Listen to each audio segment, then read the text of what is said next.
তাইৰ যৌনাংগ পৰিছিল। তেজেৰে তুমুৰালি হৈ চকু পানীৰে বাট নেদেখা হৈছিল। তথাপি যে তাই মৌন হৈ থাকিব বাধ্য হৈছিল, কাৰণ নৰপিশাচ চাৰিটাই যে জিভাখনো কাটি পেলাইছিল তাইৰ। মনতে চিঞৰি চিঞৰি কান্দিছিল তাই।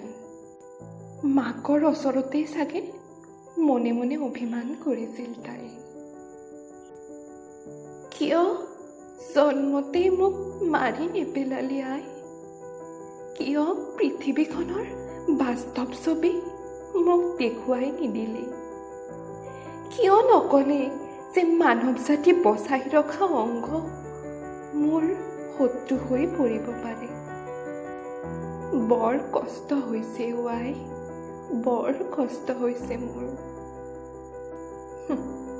তথাপি মৌন আমাৰ ন্যায় ব্যৱস্থা।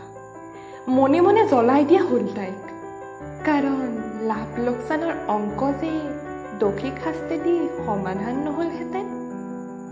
উক্তি লোৱা হ'ল যে সেই নৰপিশাচ কেইটাৰ দ্বাৰা হেনো ধৰ্ষণ হোৱাই নাছিল, কাৰণ তাই যে দলিতৰ ঘৰত জন্ম লৈছিল।